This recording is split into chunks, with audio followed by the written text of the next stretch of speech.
भगवान परमात्म्याचा सांगतो भजन करा विठला विठा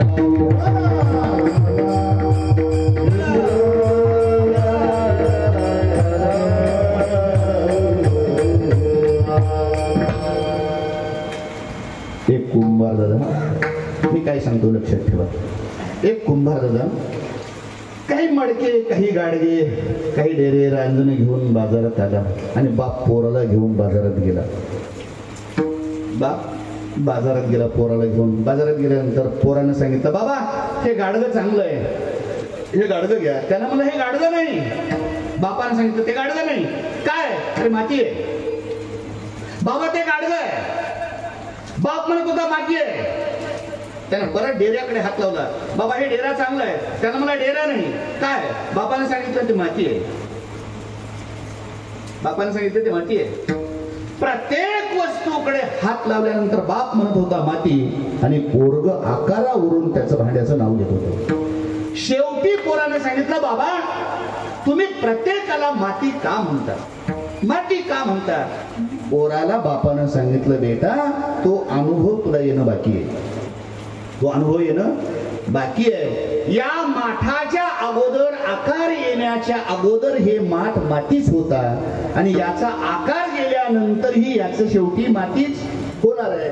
या मातीच्या मूळ स्वरूपापर्यंत ज्यानं जाऊन ज्याची दृष्टी पोहोचते त्यानं आकाराकडे लक्ष देत नाही. काय करतोय?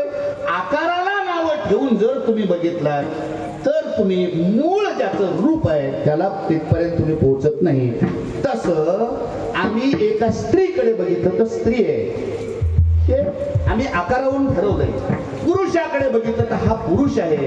पण दोघाच्याही अंतर्यामी जाऊन बघितलं तर गीतेत भगवान परमात्म्यानं सांगावं मम अंशा जीवलोका जीवभूता सनातना. आता आमच्या अंतर्यामी जाऊन जर प्रत्येकात बघितलं तर त्याच्यामध्ये भगवान परमात्मा विराजमान आहे हे ज्याच्या दृष्टीपथात येतं आणि हे ज्यानं अनुभवलंय त्याच्या जवळ देव आहे. अभंगाचं दुसरं शब्द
तया जवळी असे टाळी अशी कुचकुच वाजू नका, वाजवायची तर खनखन खनखन वाजवा, म्हणजे मलाही बरं वाटेल जरासं.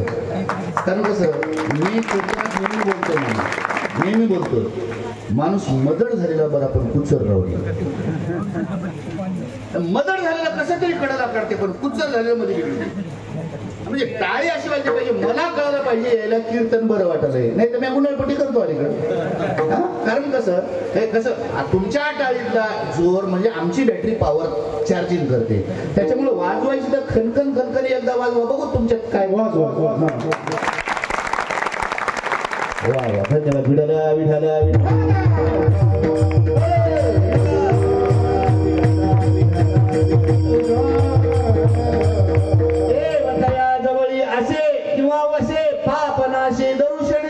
या बोधावर ज्यानं जाऊन अनुभव घेतलाय महाराज त्याच्याकडे एवढं सामर्थ्य निर्माण होतं, त्याचं दर्शन घेतल्यावर दर्शन घेण्याचं पाप नाहीच होतं.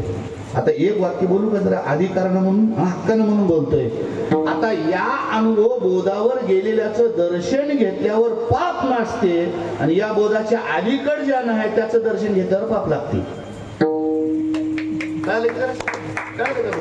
बघा लक्षात आलं तर बघा मी काय म्हणालो, नाहीतर अलीकडचे बकल पाय जोडून उभं टाकायला कमी वाटायला अजिबात नाही महाराज. हा उगच्या उग नारायण महाराज तुम्हाला देव दिसला नाही, त्यांनी या बोधावर गेले होते म्हणून देव दिसला. नाही तर गळ्यात माळा घातलेले, कपाळाला गंध लावलेले महाराज कमी आहेत काय? त्याशी मन अंगाला उन्यारा डोळे झाकून करती पाप, दावी ती वैराग्याची कळा, भोगिती विषयाचा सुखळ सोहळा ना. याला साधू म्हणून नव्हे असं, पण एक प्रमाण लक्षात ठेवा, एक प्रमाण लक्षात ठेवा. संत भवती जगा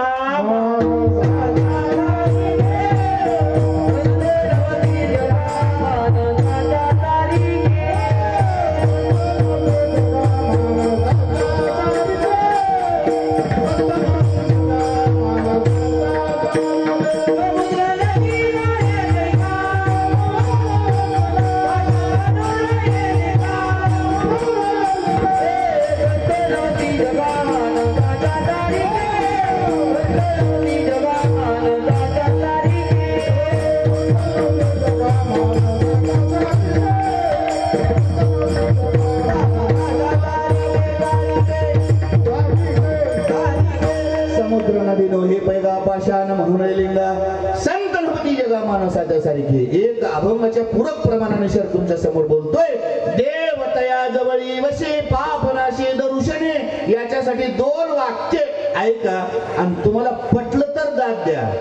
जो 24 तास देवाजवळ राहतो त्याला पुजारी म्हणतात. माझं वाक्य नीट ऐका. 24 तास जो देवाजवळ राहतो त्याला पुजारी म्हणतात.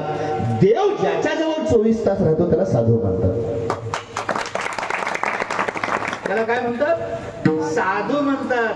देवाजवळ 24 तास राहतो तो पुजारी निवदासाठी कदाचित असेल नसेल मला म्हणायचं नाही,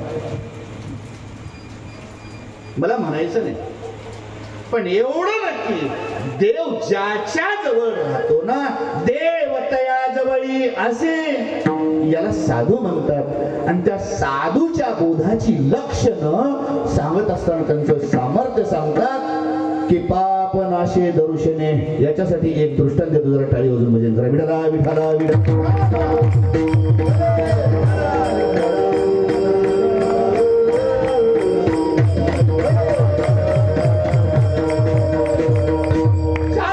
महात्म्यांच्या चरण स्पर्शाने पादस्पर्शाने वचन आणि बोध अमृतांनी तुम्ही मेंढकावाशीय पवित्र आणि पुण्य पावन झालात. आणि 37 वर्षापासून जे सप्ताह तुम्ही नामस्मरण आणि पुण्यस्मरण करत आहात त्या साधू बद्दल बोलतोय.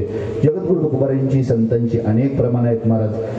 साधू थोर जाना, साधू थोर जाना, साधू थोर जाना कले योगी साधू थोर जाना कले योगी. खूप अशी वचन वचन ऐकले. एक दिवशी नारद देवाकडे गेला म्हणे आणि नारदाने देवाला विचारलं म्हणे, महाराज देवा, तू ज्याच्याजवळ वास्तव्य करतोस कारण काय? एवढं काय त्यांचं महात्म्य आहे? देवानं सांगितलं, तुला साधूचं महात्म्य कळायचं का? साधूचं महात्म्य पाहिजे का? होय देवा, मला साधूची थोरवी आणि साधूचं महात्म्य सांगा. मी नारायण महाराजांच्या निमित्तानं तुम्हाला बोलतोय, अभंगाच्या निमित्तानं बोलतोय. देवतया जवळी असे पापनाशे दर्शने याबद्दल बोलतोय. नारदाने देवाला विचारलं, देवा मला साधूचं महात्म्य सांगा.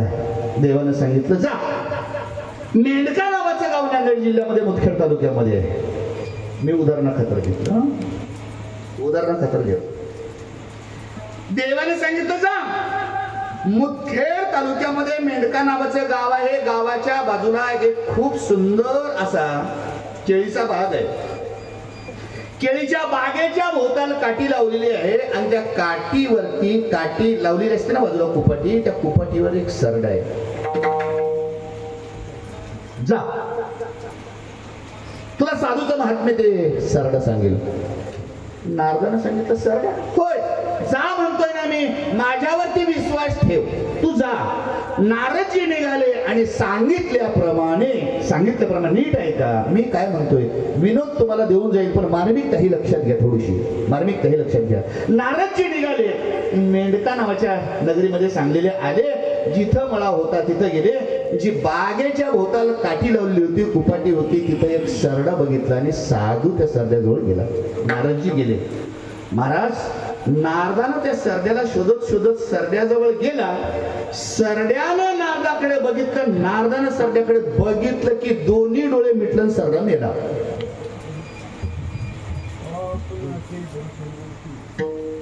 सरडा मरून फाडकन खाली पडल्या दोन्ही हात जोडून नारदाच्या डोळ्यात पाणी आलं. भगवान फसवतोय काय मला? परत नारदजी देवाकडे गेले, भगवान अरे का माझ्या माती पाप मारलं? हे मी तुम्हाला साधूचं महात्म्य विचारलं होतं, सामर्थ्य विचारलं होतं आणि तुम्ही ज्या सरड्याकडे मला पाठवलं, अरे ते बागेतल्या बघितल्या सरड्याने जीव सोडून गेला. जर मी त्याच्या नजरेला नजर लावली नसती तर सरडा कदाचित मेला नसता. त्याच्या हत्येचं पातक मला लावण्यासाठी तुम्ही हे सामर्थ्य दिलं का? मला साधूच्या दर्शनाचं महात्म्य सांगा, मला साधूचं महात्म्य सांगा. देवानं सांगितलं, असं घडलं का? होय, मला बघितल्या सरड्यानं जीव सोडला. मेंढका नगरीमध्ये पूर्व दिशेला पेरूचा बाग आहे आणि त्या बागेवरती पेरूच्या पिकलेला पेरू खाणारा एक राघू आहे. त्या राघूकडे जा आणि राघूला विचार, साधूचं महात्म्य काय ते राघू तुला सांगेल. देवा, पहिलं पाप घडलंय, सरडा जीवानिशी गेला. आता पूर्व परीक्षा घेता कामाची, मी सांगतोय तुम्हाला जा म्हणतोय. परत नारदजी निघाले, पेरूच्या बागेत आले. एका पेरूवर पिकलेल्या बसून राघू टोचण्या मारून पेरू खात होता. नारदजी तिथपर्यंत गेले आणि त्या पेरू खाणाऱ्या राघू समोर गेले आणि राघोला बघितलं. राघोनं नारदाला बघितल्या त्याने जीव सोडून दिला, धाडकन खाली पडलं. नारदाला वाटलं देवानं एवढी मोठी फसवणूक आपली करायला नाही पाहिजे होती. विठाला विठाला विठाला विठाला.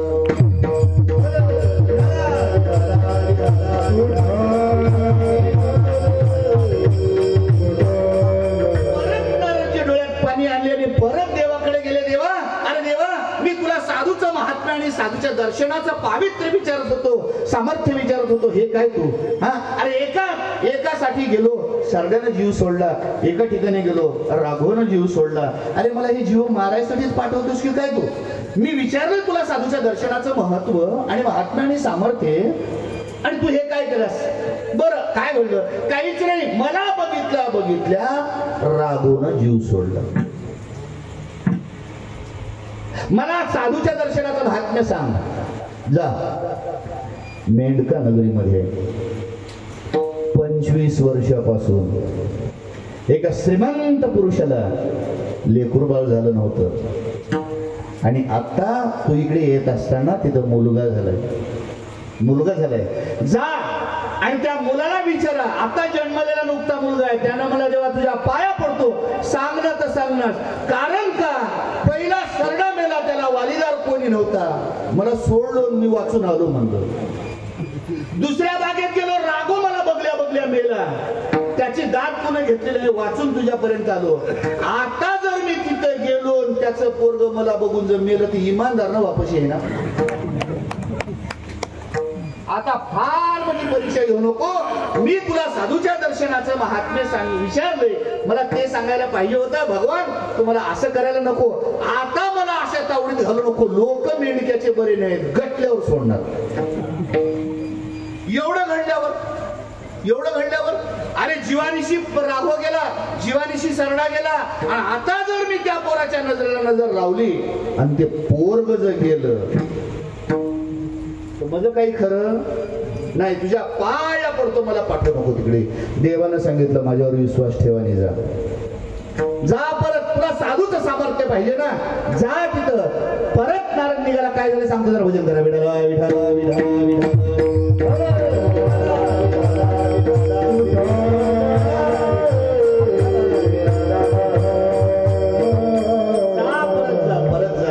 नारदाला परत पाठवलं. भीत मनामध्ये चिंता होती आणि या चिंतेच्या धास्तीमध्ये नारदजी आले. जिथं मुलगा जन्माला आला होता तिथपर्यंत दारात गेले. नारदजी हातामध्ये विना घेऊन आहेत. साधू आला म्हणून घर मालकाने यथोचित त्यांचं स्वागत केलं. पण नारदाच्या मनामध्ये धडकी होती. पहिल्या राघवनं आणि सरड्यानं चांगलं होतं. त्यानं म्हणला काही ना काही जर घडलं तर माझं काही खरं नाही. पण शेवटी नारदानं देवानं सांगितलं म्हणून विश्वास ठेवला आणि गेला. यथोचित स्वागत झालं आणि यथोचित स्वागत झाल्यानंतर त्यांनी सांगितलं तुमच्या इथे एक मुलगा सकाळी जन्माला आला. होय. बऱ्याच दिवसानंतर पूर्व प्रतीक्षा करून खूप दिवसानंतर भगवान परमात्म्याने आणि साधूंच्या कृपेनं आम्हाला मुलगा झाला. या महाराज या. पण नारदाचं दुःख वाढत होती. जात जात जात जात जात जात त्या मुलापर्यंत जाऊन पोहोचले आणि मुलाची नजर आणि नारदाची नजर एक झाल्या तो मुलगा हसायला सुरुवात केला. आणि हसत असताना नारदाला वाटलं आता आपला जीव भांड्यात पडला, आता काही धोका नाही. पण एवढं नक्की मला बघितल्यावर मुलगा जेव्हा हसत असेल तेव्हा याच्याकडून आपल्याला काहीतरी संदेश मिळेल. आपण याला विचारावं. देवानं आपल्याला इथपर्यंत पाठवलं म्हणून नारदानं त्या लेकराला बोलायला सुरुवात केली. काय झालं सांगतो. भजन करा. विठाला विठाला विठाला.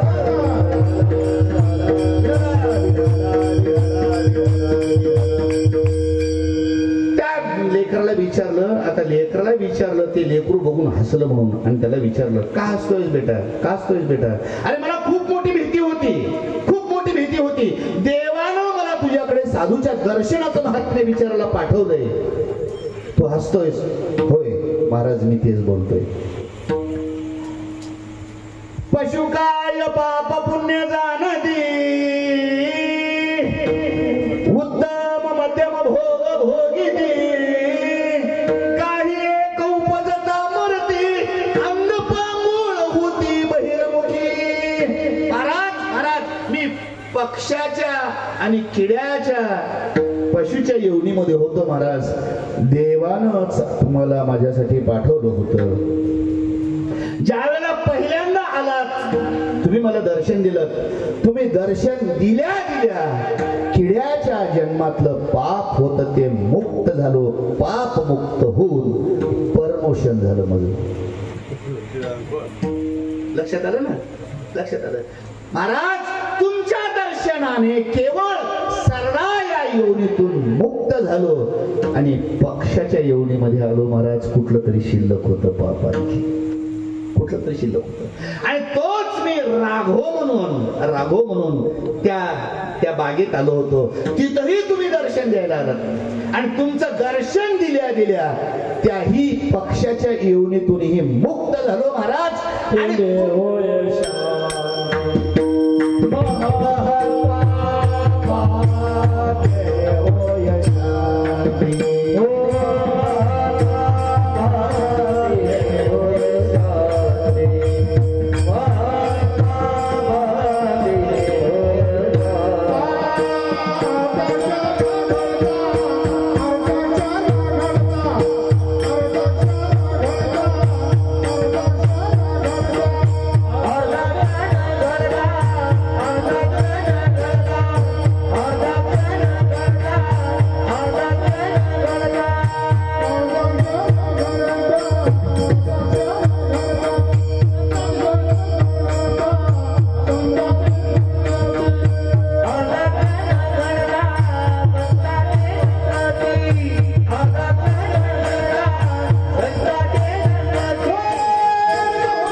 धन्यवाद धन्यवाद.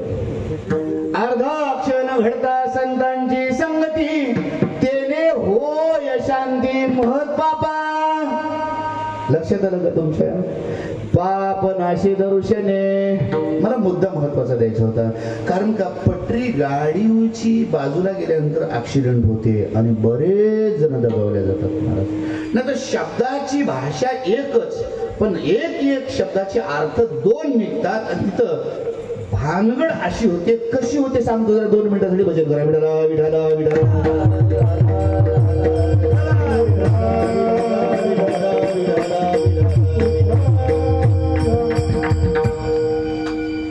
एक म्हातारी बाई, 2 मिनिट, भानगड कशी होती सांगायचं तुम्हाला. एक म्हातारी बाई 5-6 वर्षाच्या नातीला घेतली गावाला जायला निघाली. 5-6 वर्षाची मुलीला घेतली नातीला आणि गावाला जायला निघाली. गावाला जायला निघाल्यावर बस स्टँड पर्यंत जाऊन थांबली. एसटी येईल वाटलं म्हणून गाडीची वाट बघत थांबली. बस स्टँडला थांबली. असं तुमच्या गावासारखं बस स्टँड जरा लांब होतं. भोकर कडून गाडी आली. एसटीला म्हातारीने हात दाखवला. हात दाखवल्या ड्रायव्हरनं गाडी थांबवली. इकडे लक्ष द्या म्हणजे तुम्हाला लक्षात येईल. गाडी थांबवली. ड्रायव्हरला वाटलं म्हातारीला यायचंय, हात दाखवला आणि गाडी उभं केल्यानंतर कंडक्टरनं दरवाजा काढला. दरवाजा काढल्या म्हातारी एसटी मध्ये चढायला सुरुवात झाली. तेवढ्याच वेळात हात धरलेला नातीचा हात सुटला. 5-6 वर्षाची नात. म्हातारीला वाटलं ही पोरगी आपल्या मागं एसटीत येते, आपण एसटीत पुढे चढावं, हिनं मागून येते. म्हातारी एसटी मध्ये चढली, पण पोरगी ते 6 वर्षाची नात म्हणणारी काय केली, हात सुटल्यावर आजीच्या मागं जावं की नाही, गेली नाही. ड्रायव्हरच्या पुढून एसटीच्या पलीकडे गेली. कंडक्टरला वाटलं म्हातारीला एकटीला यायचं असं. म्हातारी गाडीत आली. आपण दरवाजा लावून घेऊ आणि जाऊ म्हातारीला. तेवढ्याच वेळात कंडक्टर दरवाजा ओढू लागलं. म्हातारीने असं मागं फिरून बघली, नात दिसली नाही. कंडक्टर दरवाजा लावलाय. कंडक्टर दरवाजा लावायचा नाही. त्यानं मला काय झालं, काही नाही, तुला सांगायला दरवाजा लावायचा नाही, थांब थोडं. म्हातारीला म्हणलं तुला यायचं होतं, गाडीत आली, 7 त्रास देते, चल ना, जाऊ दे ना, गाडी उभी केली मध्ये आली, तुला काय त्रास आहे आता. तिने सांगितले बाबा कंडक्टर तुला चांगलपणानं सांगलो, गाडी अजिबात न्यायची नाही, दरवाजा लावायचा नाही. कंडक्टरने म्हटलं काय झालंय सांग. त्या म्हातारीने सांगितली आजी ऐकू आले ना, ऐकू आले की हा. त्या म्हातारीनं कंडक्टरला सांगितले हे बघ कंडक्टर तुला चांगलपणानं सांगालो, गाडी न्यायची नाही. त्यानं मला काय झालं, काही नाही, माझं एक म्हणणं आहे. काय म्हणणं आहे सांग म्हातारी. म्हातारीनं म्हणली हे बघ कंडक्टर आधी माझी पप्पी गाडीत घे. काय म्हणली, आधी माझी पप्पी गाडीत घे मग गाडी सोड. कंडक्टर मला मरून जाईल तुझी पप्पी घे ना.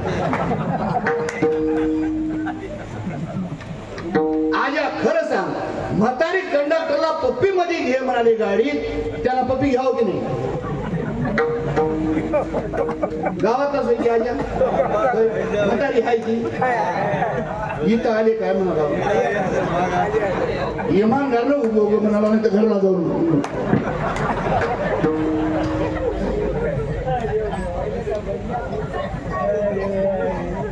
मी आधी नवीन गिरायक हुडकीस ना, आधी बुका चांगलं जवळच्यालाच लावतो. मी काय बुका कुणाला लावतो काय, कुणाला बुका लावायला जाऊ ना, बुका ओळखीच्यालाच लावा लागते, जवळच्याला लावा. हा एक म्हातारीने सांगितले हे बघ कंडक्टर आधी माझी पप्पी गाडीत घे. त्यानं म्हातारीच्या तोंडाकडे बघलं, एकही जात नव्हता. त्यानं मला हिनं काही बरस केली नसेल, मी मरतोकडे म्हणत इमानदारनं मला पप्पी गाडी तुझी घेणार. त्यांना म्हणली माझी पप्पी गाडीत घेण्या गेल्यावर तू गाडीच कशी नाही तुझ बघतो. लागलं वांग महाराज, ते म्हातारीच्या तोंडाकडे बघू लागलं, झटके देऊ लागलं. नोकरी चुलीत गेले मला, पण मी काय तुझी पप्पी घेणार. म्हातारी म्हणे पप्पी घेण्या गेल्यावर गाडी कशी नाही तुझ बघतो. तुला सांगालो काय म्हणणं, आधी माझी पप्पी गाडीत घे. कस करा वाजा घ्यावं की ते म्हातारा घ्यावंच म्हणाले. काय कमाल आहे. एवढी भानगड लागल्यावर ते भानगड अशी झाली, एवढं भानगड लागल्यावर ते पोरगी पलीकडून पुन्हा काय बांधायला लागलं की म्हणून त्या दरवाजाच्या समोर आली आणि त्या म्हातारीनं गाडीतून बघलं, त्या पोरीकडे बघली आणि पोरीकडे बघल्या मग म्हातारीनं सुरुवात केली, ये पप्पी तेव्हा कंडक्टरला वाचलो गडे म्हणलं वाचलो गडे म्हणला. त्याला विचारलं म्हातारे काय झालं? काय नाही येड्या म्हणली, तुला सांगलो होतो म्हणजे माझी पप्पी आधी गाडीत घे. ते कंडक्टर म्हणलं मला वाटलं की मला पप्पी घे म्हणालीस की. ते म्हातारे म्हणले येड्या तुला माझी पप्पी घे म्हणायला माझं म्हातारे अजून जिथं आहे.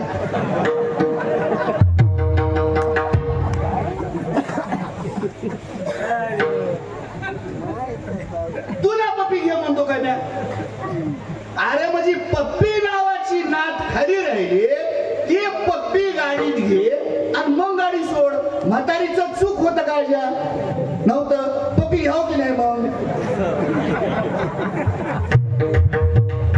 म्हाताऱ्याकडे ध्यान ठेवा बघा, नंतर झालं बिया जाईल. नाही नात आहे की नाही? का एक लक्षात ठेवा, विनोदाच्या बाजूला ठेवून दे. कारण का गंगाधर महाराजांना मला डोंचिले जरा ते वजन म्हणाले पप्पी घ्या की म्हणाले मला.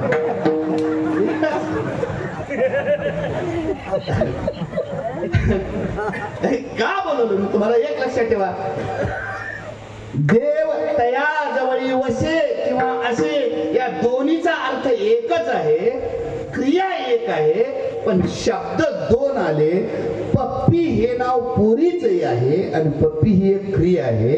पण म्हातारीचं म्हणणं होतं माझी पप्पी नावाची नात खाली आहे, आधी पप्पी गाडीत घे. म्हातारीची काही चूक नव्हती. जगद्गुरु तुकोबारायांचं म्हणणं तसंच आहे. देव त्याच्याजवळ वसे आणि त्याच्याजवळ असे, कुणाजवळ असे की ज्यानं विश्वात्मक देवाचा अनुभव ज्याच्या अनुभूतीला आला त्याच्याजवळ देव असतो. पण त्याचं दर्शन घेतल्यावर तुमचं आमचं पाप नासते. याला अनेक प्रमाण आहेत महाराज. झाली पापाचा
अनेक जन्माचा शीन जातोय.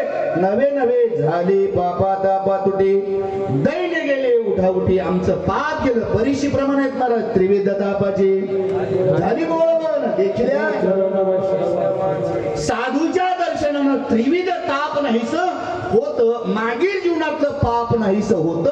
नवे त्यांचं दर्शन घेतल्यानंतर पाप नसतं एवढं सामर्थ्य त्यांच्यात आहे.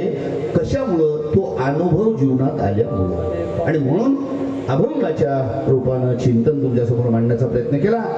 ऐसा ज्यांचा अनुभव विश्वदेव सत्यत्वे देवतया जवळी असे पापनाशे दर्शने धावत्या वेगामध्ये 2 चरणाचा भाव बघण्याचा प्रयत्न केला. उर्वरित एक 5 मिनिटामध्ये उर्वरित 2 दोन चरणाचा भाव बघण्याचा प्रयत्न धावत्या वेगात करणं जरा सुंदर असं गोड भजन करा. कारण का एका साधूचं दर्शन तुम्हाला लाभलंय, साधूचा सहवास लाभलाय, साधूच्या दर्शनाचं सामर्थ्य, साधूच्या सहवासाचं सामर्थ्य आणि दर्शनाचं सामर्थ्य तुम्हाला जगद्गुरु तुकोबाराय सांगताय.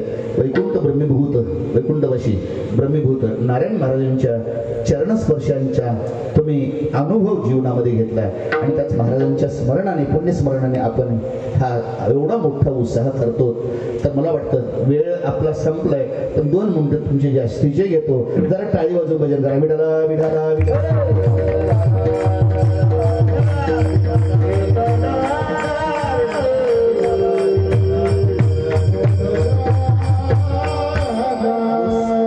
अनुभव जीवनात विश्वातल्या देवाच्या दर्शनाने किंवा अनुभूती विश्वव्यापक परमात्म्यांच्या अनुभूतीने एवढं सामर्थ्य येतं का? नाही. दर्शन घेणाऱ्याचं पाप नाहीसं व्हावं एवढं सामर्थ्य त्याच्यामुळे येतं का? नाही. तर कशामुळे येतं? तर जीवनामध्ये अतिशय दुसरा निकष जगद्गुरु तुकोबारायांनी सांगितलं की त्या महात्म्याला त्या साधूला जग उद्ध्वस्त करणारं नव्हे, मानवी जीवन अधोगतीला नेणारे 2 विकार आहेत, त्यांच्यावर मात करावी लागते, त्याच्यावर विजय मिळवावा लागतो. त्यावेळेला समतेचं दर्शन विश्वव्यापक भगवान परमात्म्याचं दर्शन होतं. त्या अभंगाचं